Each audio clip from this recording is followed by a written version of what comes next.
हाँ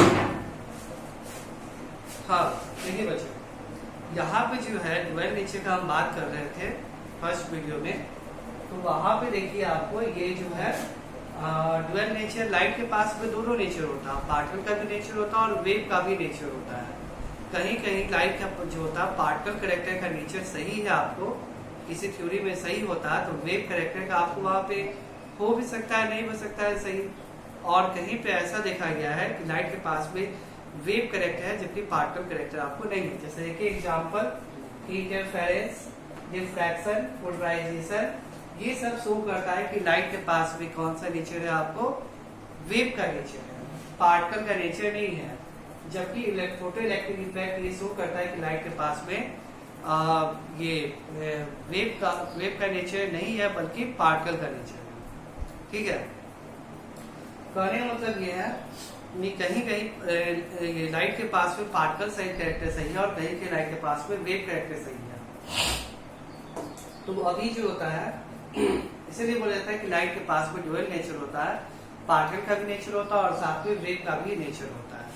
ठीक है, अब उसके बाद देखिए, अब हमारा नेक्स्ट टॉपिक है यहाँ पे रिफ्लेक्शन ऑफ लाइट। तो रिफ्लेक्शन ऑफ लाइट में क्या होता है कि bouncing back of light in the same medium on striking the surface of any object is called reflection of light। यानी किसी भी प्लेन सरफेस से जब लाइट जो होता है टकरा करके वापस जाता है, जिस मीडियम से आ रहा था उसी मीडियम में वापस चला जाता है, तो उसको हम बोलते हैं क्या, रिफ्लेक्शन ऑफ लाइट बोलते हैं। ठीक है, कैमरा चेक कर रहे थे, हाँ, रिफ्लेक्शन ऑफ लाइट बोलते हैं। तो आप लोग ऑलरेडी 8 क्लास में पढ़िए हैं रिफ्लेक्शन ऑफ लाइट क्या होता है, तो फिर भी हम एक फिगर बना के आपको एक्सप्लेन कर देते हैं।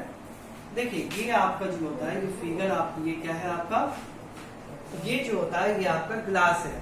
ग्लास में कैसे ये ग्लास है, आपको ग्लास का प्रॉपर्टी क्या होता है और मिरर का प्रॉपर्टी क्या होता है। ग्लास का प्रॉपर्टी क्या होता है कि ग्लास जो होता है, आपको ग्लास का प्रॉपर्टी क्या होता है कि ग्लास में कोई भी लाइट आपको आएगा तो इसके आर पार जा सकता है, ये ग्लास हो गया।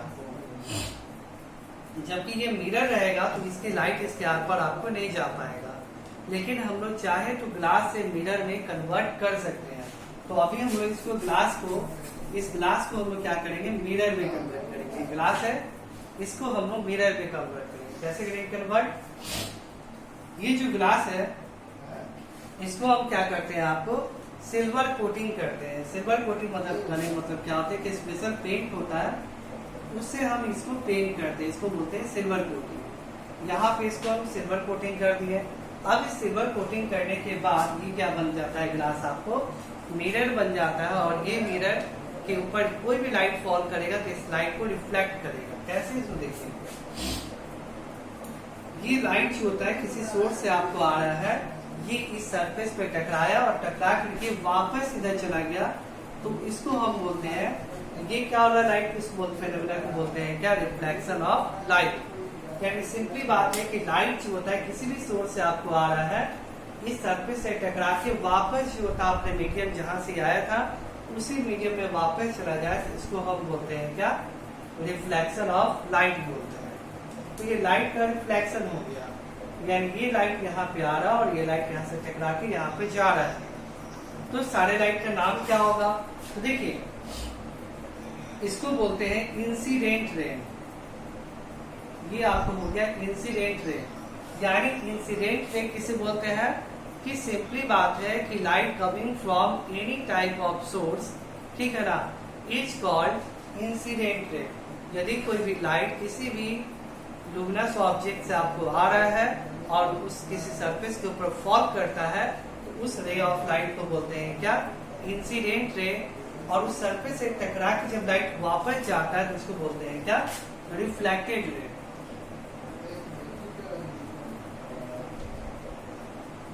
ये रिफ्लेक्टेड रे हो गया, ये इंसिडेंट रे और ये रिफ्लेक्टेड रे हो गया। और ये क्या है आपका, रिफ्लेक्टिंग सरफेस।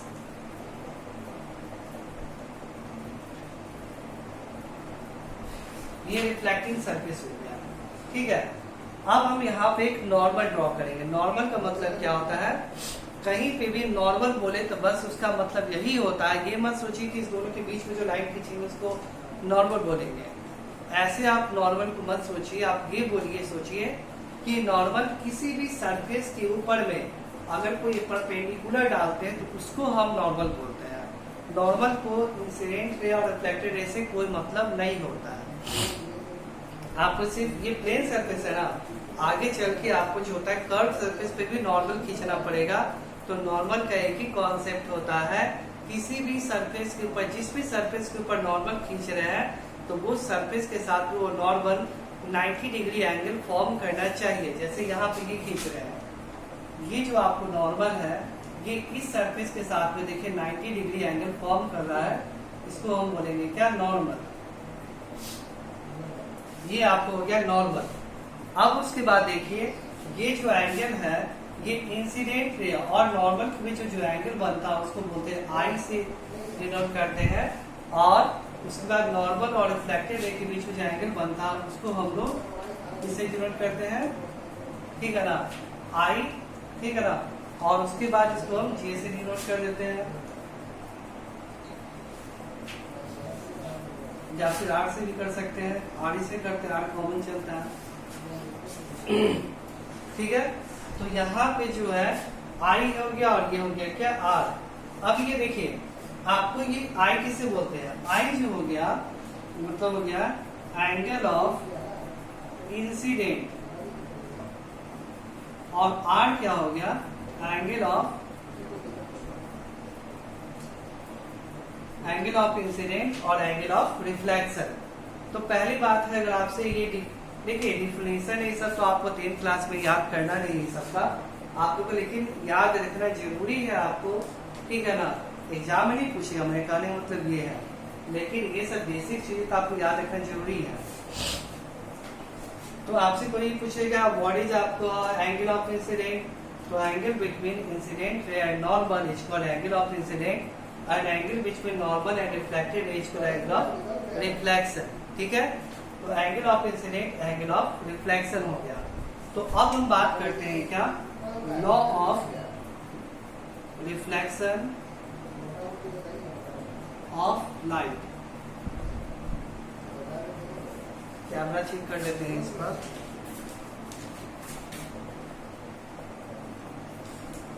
हाँ चलिए कैमरा चल रहा है। हाँ तो देखिए law of reflection of light, light का रिफ्लेक्शन का क्या लॉ होता है। तो देखिए यहाँ पे लाइट का